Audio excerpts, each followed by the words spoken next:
안녕하세요. 사랑하는 나그네 교회 여러분, 그리고 하나님 말씀을 같이 읽어가는 그리스도 안의 형제 자매된 교회 여러분. 오늘 우리는 요한계시록 어제 이어서 5장을 읽어갑니다. 4장과 5장에는 사도 요한을 불러 하늘의 문을 열고 그곳에서 보인 놀라운 환상이 계시되어지는데, 특별히 어제 본 4장에서는 하늘에 있는 높은 보좌에 앉으신 하나님을 뵙는 환상이 있었습니다. 이제 이어서 오늘 5장에는 하나님의 보좌에 앉으신 그 하나님과, 보좌에 앉으신 하나님과 함께 계시는 어린 양 예수 그리스도에 관한 놀라운 환상이 있습니다. 그리스도께서 어떤 일을 하신 분이며 그분은 과연 어떤 분이신가, 이런 것에 대한 내용을 오늘 5장의 환상을 통해서 우리가 살펴볼 수 있게 되어집니다. 1절을 보니까 내가 봄에 그랬습니다. 보좌에 앉으신 이의 오른손에, 보좌에 앉으신 이는 전능하신 하나님이시고요, 그의 오른손은 그의 주권적 능력과 영역을 뜻합니다. 거기에 두루마리가 있으니 뭔가가 쓰여져 있는 것이죠. 오늘날 같은 책이 있다 할 것입니다. 안팎에 쓰여져 있고 7인으로 봉하였더라. 7인으로 봉하였다는 것은 7은 하나님의 신성적 권위를 뜻하죠. 그러니까 하나님께서 봉을 해 놓으셨으니까 피조물로서는 누구도 그것을 열어볼 수가 없다. 하나님만이 열어볼 수 있는 것이죠. 하나님만 열어볼 수 있도록 인을 찌신 그곳, 그 책에는, 그 두루마리에는 무슨 내용이 있을까요? 그것은 하나님의 오른손 주권에 따라 작정하여 실행하시는 구속의 역사, 그 구속의 역사 끝에 있을 심판 이후에 있을 새 하늘과 새 땅의 창조로 이루어지는 아름다운 놀라운 그 내용들이 그것에 다 있는 거죠. 그러니까 창조 때부터 하나님이 이끌어 가시는 구원 역사의 전체 내용이 두루마리에 담겨져 있고 7인으로 봉해 놓으신 겁니다. 하나님의 작정의 비밀이 그곳에 있다 할 것입니다. 2절에 보니까 또 봄에 힘 있는 천사가 큰 음성으로 외칩니다. 누가 그 두루마리를 펴며 그 인을 떼게 합당하냐? 누가 그거를 할 수 있는 자격이 있겠는가? 피조물에는 그 누구도 없다 하는 것이죠. 오직 하나님께서 7인으로 봉하셨으니 하나님만이 홀로 행하실 수 있는 일, 그의 주권과 그의 권능이 아니면 누구도 열어볼 수 없는 일, 오직 하나님만이 이 일이 가능한데 과연 누구라 그런 능력과 권능을 가질 수 있겠는가라는 것입니다.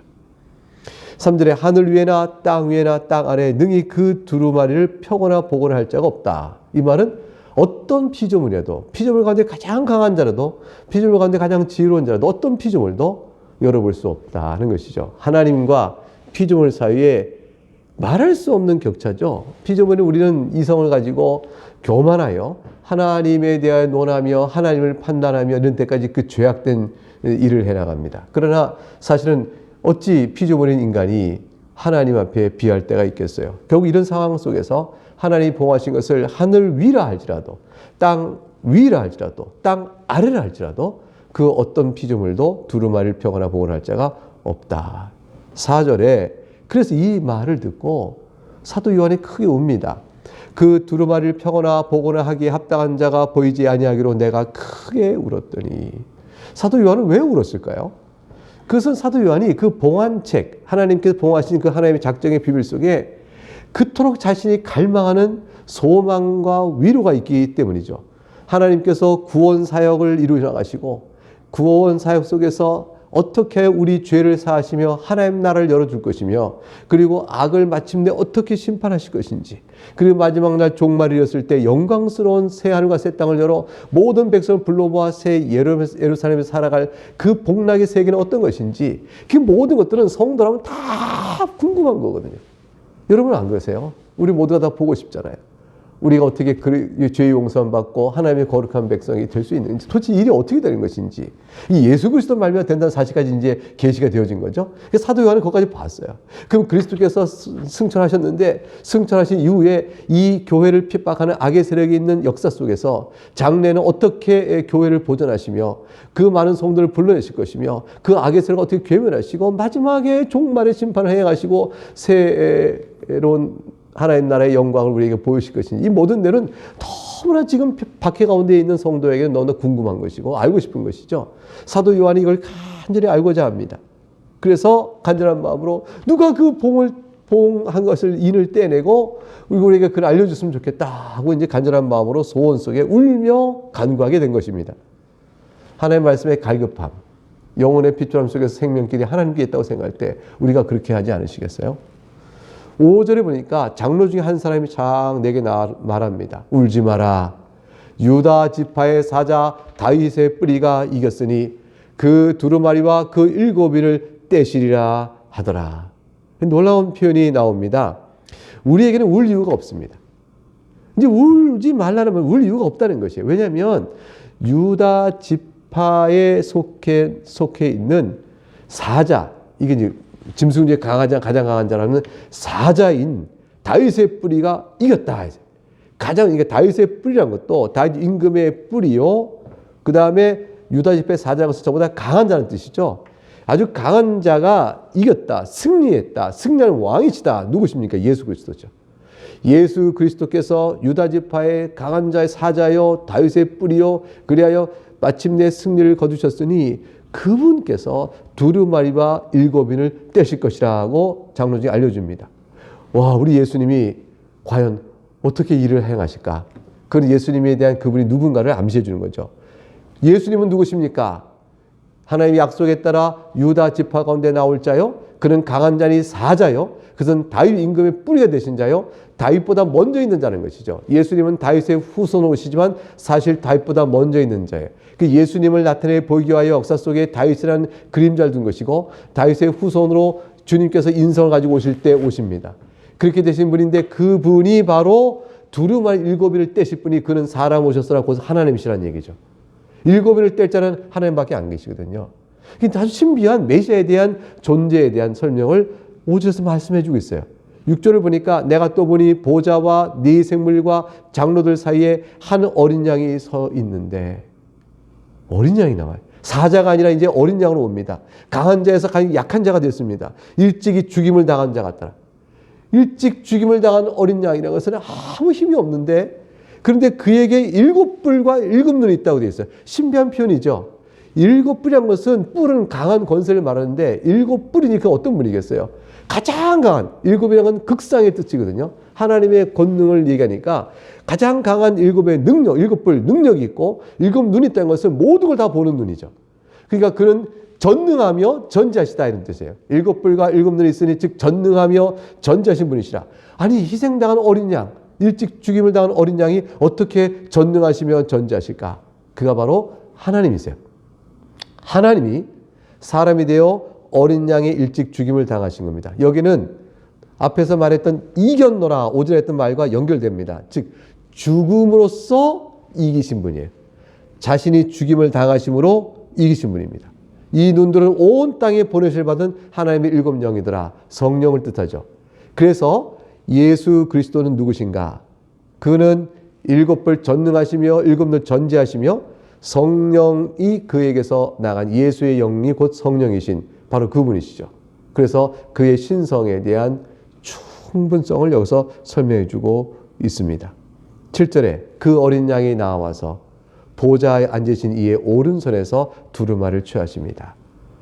하나님의 주권 영역에 있는 두루마리, 그 비밀한 하나님의 작정의 계획을 손에 들어서 펼칠 수 있는 분, 그는 바로 어린 양이신 거예요. 죽으셨으나 이기신 분이요, 유다 지파의 사자여 다윗의 뿌리시여 7뿔을 갖고 계시고 7눈을 갖고 계시니 전지전능하신 그 하나님이신 그분께서 우리를 대신하여 죽기 위하여 또 우리를 대신하여 의를 이루기 위하여 이 땅에 오셔서 어린 양으로 죽으신 바로 그분 바로 하나님의 오른손에서 두루마리를 취하십니다. 그래서 예수 그리스도 안에서 두루마리에 적혀있는 모든 구석의 경륜이 다 펼쳐지고 이루어지게 되어집니다. 8절 그 두루마리를 취하심에 네 생물과 24 장로들이 그 어린 양 앞에 엎드려 각각 검은고와 향이 가득한 금대접을 가졌으니 이 향은 성도들의 기도라. 어린 양 앞에 엎드립니다. 모든 예배는 오직 하나님께만 드려야 되죠. 하나님이 아니신 자에게 예배 드릴 수가 없습니다. 그런데 어린 양에게 지금 이 예배가 드려지고 있는 것입니다. 그가 곧 아버지 하나님과 동등하신 아들 하나님이시기 때문이죠. 그가 곧 하나님이시나 인성을 취하신 우리의 중보자신 그분은 신성에 따라 우리의 예배를 좋게 받으실 영광스러운 하나님이십니다. 성도의 기도를 금대접에 담았다는 것은 우리 마음에 들 얘기예요. 우리가 하는 기도가 비록 연약하지만 흠이 있지만 그리스도의 중보에 의해서 온전하게 아름다운 것으로 바뀌어서 금대접에 담겨 드려지니 하나님께서 아주 기뻐하시는 게 되고 받으실 만한 것이 되어지는 것입니다. 세상에선 성도를 멸시받고 성도가 멸시받고 성도가 하는 기도가 그 기도가 듣겠냐 너희 기도가 이루어지냐 하고 멸시받을지 몰라도 그러나 하나님께서는 그것을 다 살펴보시고 금대접처럼 귀하게 여기세요. 세상에서는 멸시받는 기도가 하나님 앞에서는 금대접이 담긴 것처럼 기쁘게 받으시는 향이 되어지는 것입니다. 여러분, 우리가 이것 사실을 믿고 하나님께 나아가 울며 기도하고 간절히 바라며 주의 뜻이 우리 가운데 이루어지기를 우리가 기도하는 우리가 되어야 할 것입니다. 9절에 그들이 새 노래를 불러 이르되 두루마리를 가지시고 그 임봉을 떼기에 합당하시도다. 일찍이 죽임을 당하사 각 족속과 방언과 백성과 나라 가운데서 사람들을 필요 사서 하나님께 드리시고 이렇게 모두가 다 하나님 앞에 나와 예수 그리스도 앞에 예배하면서 그 어린 양께 예배하면서 노래를 부릅니다. 그 노래를 새 노래를 부른다고 얘기해요. 왜 그러냐면 어린 양 그리스도께서 옛 언약을 성취하셨죠. 성취하신 그것은 우리에게 새로운 은혜처럼 다가옵니다. 물론 구약에 있던 언약이 그대로 성취된 것이지만 여러분 그림자로 봤을 때와 실제 것을 손에 줬을 때하고 그 기쁨이 비교가 안 되잖아요. 그러니까 약속된 그것을 실제 손에 줄 때 너무 기뻐서 우리가 새 노래로 부르게 되어지죠.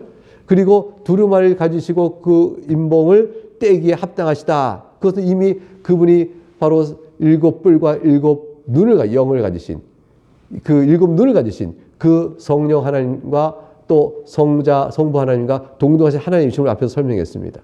일찍이 죽임을 당하사 각 족속과 방언과 백성과 나라 가운데서 그의 대리 속죄의 희생의 죽음을 통해서 모든 역사 속에 하나님 택하신 자들을 족속과 방언과 나라와 백성들 사이에 흩어져 있는 모든 백성을 다 불러 모으십니다. 불러 모아서 그들을 피로 사서 하나님께 드립니다. 하나님께 드린 하나님께서 기쁘게 그리스도 안에서 우리를 택하신 대로 받으시고 하나님의 자녀로 삼아 주십니다.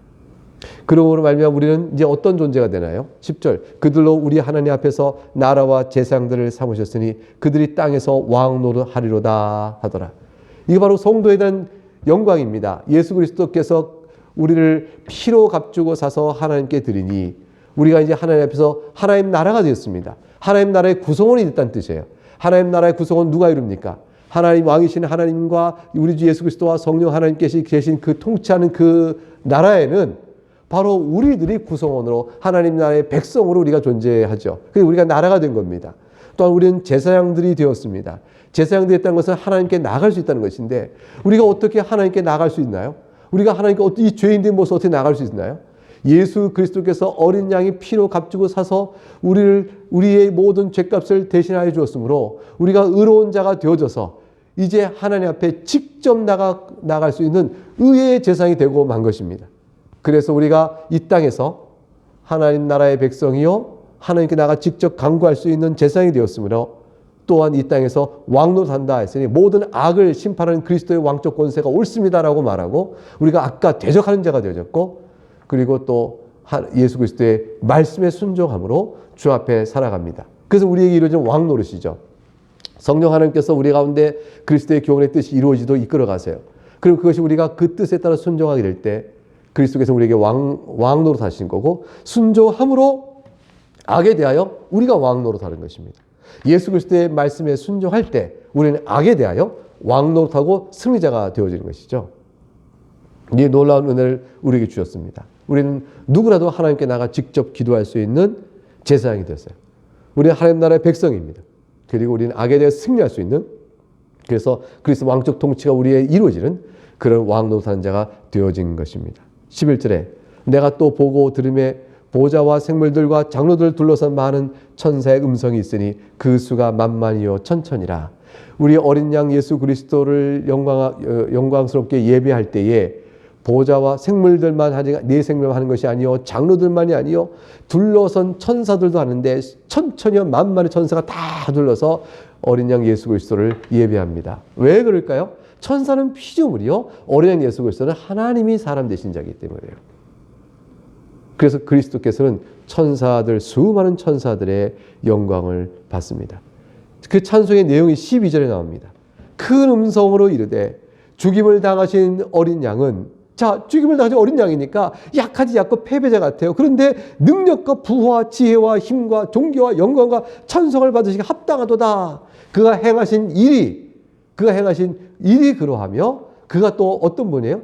바로 7뿔과 7눈을 가지신 전능하고 전지하신 바로 그분이시기 때문에 그런 것이죠.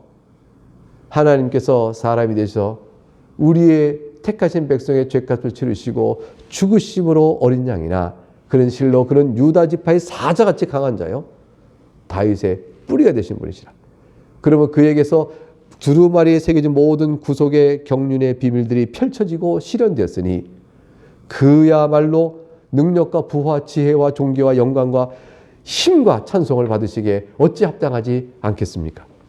또 내가 들은 13절, 하늘 위에와 땅 위에와 땅 아래와 바다 위에와 또 그 가운데 모든 피조물이 이르되, 온 우주의 피조물이 다 이르되 똑같이 보좌에 앉으신 이와 어린 양이에게 찬송과 존귀와 영광과 권능을 세세토록 돌릴지어다 하니, 우리가 바로 예배 때 예배 기원하면서 우리의 모든 예배가 주님 받으시기 합당한 예배 되게 하옵시며 오직 하나님에게만 찬송과 존귀와 영광과 권능이 세상 있기를 원하옵나이다 라고 이렇게 예배 기원 때 우리가 이런 말을 올리는 것은 이 예배, 여기 나와 있는 이 영광, 이런 것을 받기에 합당하신 분이시기 때문에 그렇습니다.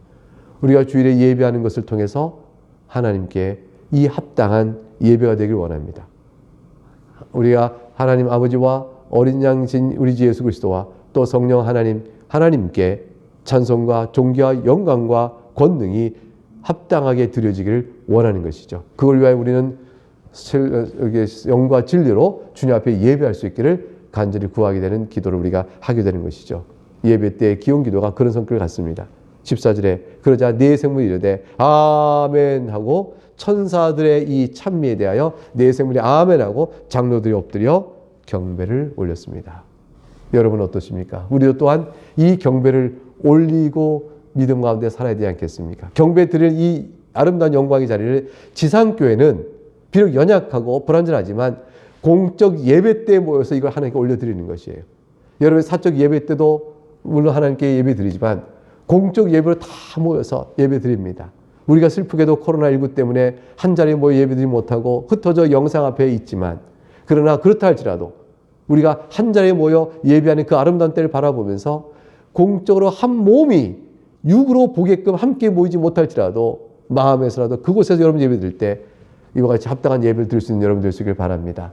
주님께서 곧 때가 허락되어져서 다시 우리가 다 모일 때 그때 기쁨의 감격을 생각하면서 하나님께 예배로 나아가야겠습니다. 이 기쁨의 예배 자리에 우리가 이 땅에 사는 동안에 지교에서 예배할 때 보고, 또한 우리가 천사에 가게 된 낙원에 가서 이 예배에 참여하게 될 것이며, 주님 다시 오실 그날이라면 이 영광스러운 예배에 우리가 영원토록 참여하는 그런 우리가 될 것입니다. 이 소망을 가지고 고단한 인생길 또 잘 감당해 살아가시는 여러분 될 수 있기를 주의 이름으로 축복합니다. 오늘 여기서 마치겠습니다. 감사합니다.